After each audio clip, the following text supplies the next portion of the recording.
Hola, el día de hoy hablaremos de los contratos consensos. ¿Pero qué son los contratos consensos? Los contratos consensos, según Gallo, son aquellos que se convienen entre dos o más personas y cuya validez recae en el consentimiento de las partes a obligarse, al contrario de otros que implican ciertas formalidades. El día de hoy hablaremos de dos tipos de contratos consensuales, el contrato de sociedad y el contrato de mandato. Según Carlos Medellín, el contrato de sociedad, en su libro de Lecciones de Derecho Romano, es un contrato de buena fe entre dos o más partes que con el ánimo de contraer una sociedad, el animus contraendo societas, adquieren obligaciones con el objeto común de generar utilidades apreciables en dinero. Mencionando así que en el derecho romano se distinguían dos tipos de sociedades, las sociedades universales y las sociedades particulares. Una de las sociedades universales que podemos distinguir es la sociedad honum bonorium, que por medio de un caso lo explicaremos. Pompilius y su hermano Octavo decidieron convenir una sociedad, ambos en calidad de socios, obrando en su propio nombre, manifestando el ánimo de asociarse, o sea, el animus contraendo societis, con el propósito de desarrollar con un fin lícito varios negocios que les acarrearan utilidades. Para este propósito, ambos dieron como aporte la disponibilidad de todos sus bienes. ¿Qué es lo que distingue este tipo de sociedad? Lo que distingue este tipo de sociedad es que cada socio pone a disposición la totalidad de su patrimonio. Ahora bien, imaginemos que Pompilius llevó a cabo un negocio con un amigo mercader de vino con fin de solo ayudar a este amigo, pero este vino no iba a ser utilizado para generar utilidades, pero tomó parte del aporte dado por su hermano Octavio para concebir este negocio. ¿Qué podría hacer Octavio en este caso? Según Medellín, en el derecho romano se distinguía la actio pro socios, que es una acción donde un socio puede interponer una demanda para exigir que se cumpla con las obligaciones contraídas en esta sociedad, así como en este caso que el negocio no se concedió con el fin de generar utilidades para cada parte. Por otro lado, existe otro tipo de acción, la actio comuni dividundo, que se ejercía ya que si en el caso de que se disolviera la sociedad, se solicitara la participación y adjudicación de la cosa en común que se tenía entre los socios, que era usada con el fin de generar utilidades. El unium quaestio es otro tipo de sociedad universal. En este caso, Lucio, Marco, Fabio y Claudio, todos libertos, deciden convenir una sociedad sabiendo que ninguno tiene un patrimonio apreciable en dinero. El aporte de cada uno de ellos a esta sociedad es fruto de su trabajo. Lucio trabaja sembrando maíz en el fundo de Tintilius. Por esta labor, Lucio recibe 300 sólidos, los cuales aporta a la sociedad. Por otro lado, Marco, Fabio y Claudio han aportado 100 sólidos cada uno, fruto de su trabajo. Lo que distingue este tipo de sociedad es el aporte que se basa en el fruto del trabajo de cada socio. Usualmente era una sociedad que acordaban concibir los libertos para colaborarse mutuamente. Por otro lado, encontramos las sociedades particulares. Fernando Betancourt, en su libro Derecho Romano Clásico, distingue dos tipos de sociedades particulares, la unius rei y la alicuius negotiationis. Para explicar de una forma más simple la unius rei, podemos ilustrarla por medio del siguiente caso. Tintulius, dueño del fundo itálico Bombonar, decide contratar al mejor agricultor de la zona, Nevio, para empezar la siembra de uvas.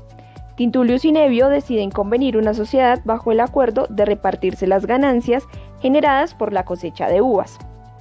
Lo que distingue a este tipo de sociedades es que solo se está aportando un bien que ya está determinado, como es en este caso el fundo Bombonar, y el aporte de uno de los socios es el trabajo del mismo para que genere utilidades para las partes. Para explicar la alicuius negotiationis encontramos el siguiente caso. Brutus y Cirilo deciden convenir una sociedad, ambos en calidad de socios, obrando en su propio nombre y manifestando el ánimo de asociarse. Esto con el propósito de desarrollar con un fin lícito una empresa agrícola productora de un cultivo de trigo a gran escala. Brutus acordó ser la imagen del negocio y adicionalmente el proyecto se iba a desarrollar en su fundo itálico denominado Danubio. Por otra parte, Cirilo invirtió un capital de 4.000 sólidos. Lo que distingue a este tipo de sociedades es que se busca explotar económicamente un sector, ya sea como es en este caso el sector agrícola o como también podría ser una empresa de transporte, una industria, entre otras. Los efectos jurídicos que tienen este tipo de sociedades es que al ser conmutativo, tanto las pérdidas como las utilidades se repartirán proporcionalmente al aporte dado por cada socio. A su vez, cada socio estará obligado a responder hasta por culpa levi in concreto ya que pues hablamos de un contrato intuitu persona que busca generar utilidades para cada socio. Y es importante aclarar que todos son los coadministradores de estos aportes si no se establece uno previamente. Vectigalium es una clase de sociedad pública a favor de las finanzas públicas, constituida por los publicanos para concurrir a la adjudicación de la recaudación de impuestos, con la peculiaridad de que en este sí se creaba una persona jurídica o moral a favor del Estado en comparación a los otros tipos de sociedades donde no se genera una persona jurídica. ¿De qué manera se pueden disolver esta clase de sociedad? Las sociedades pueden llegar a su disolución de 4 maneras. Ex personis, que sucede si algún socio muere o sufre una capitis diminutio máxima o media. Ex voluntarii, que las partes estén de acuerdo en disolver la sociedad.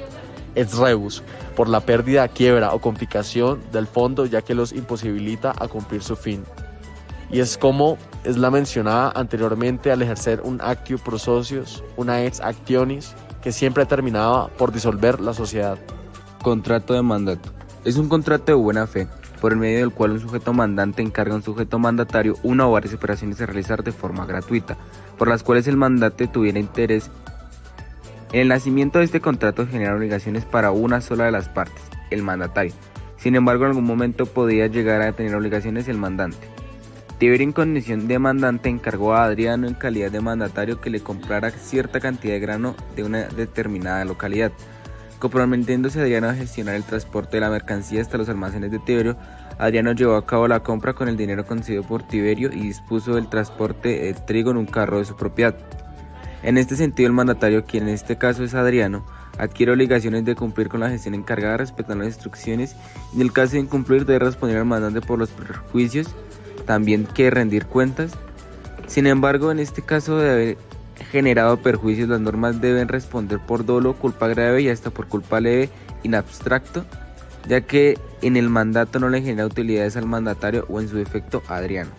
Por otro lado, el mandante, quien en este caso sería Tiberio, tendrá que reembolsar los gastos ocupados por el mandatario o en su defecto los perjuicios que le haya causado en la ejecución de este mandato antes de que éste rindiera cuentas, y una vez ya cumplido el mandato, al hacerse cargo de los efectos jurídicos que le transfiere el mandatario.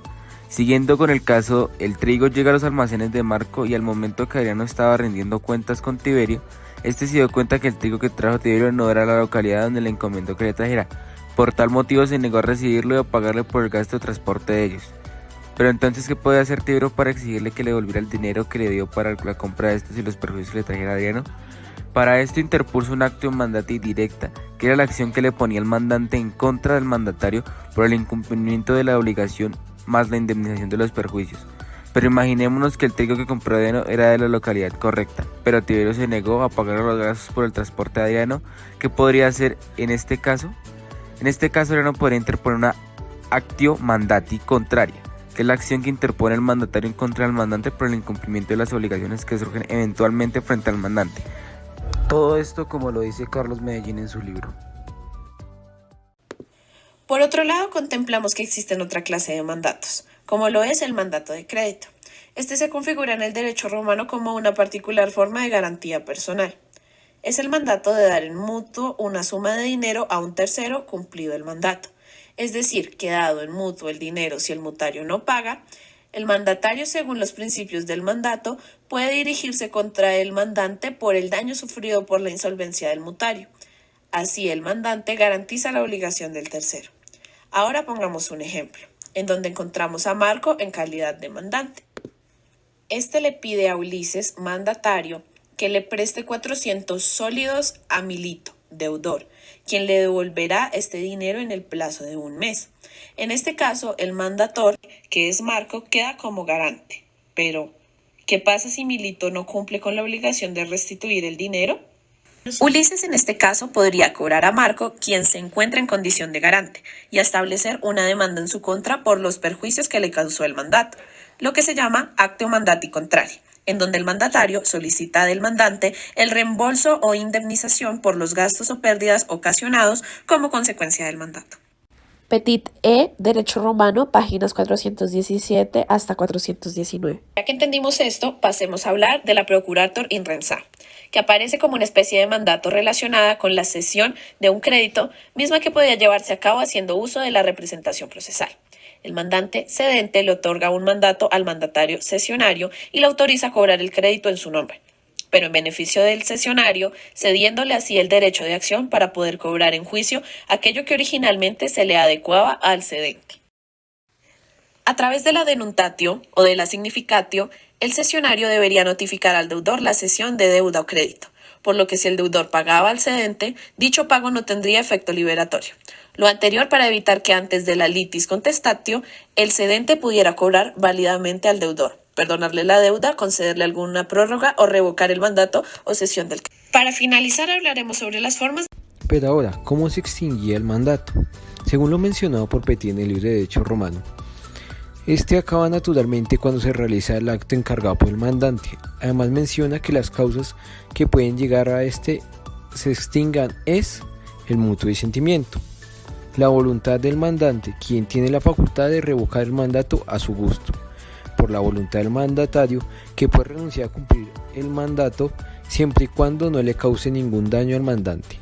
Si no, se tendrá que indemnizar si no hay una causa que lo justifique. Por la muerte de cualquiera de las dos partes, ya que esto implica una confianza personalísima, ya que es un contrato interpartes, lo que quiere decir que no puede ser llevado a cabo por ninguna otra persona. Tanto el mandatario no se entere de la muerte o la revocación del mismo, está actuando válidamente. Muchas gracias, eso es todo por hoy.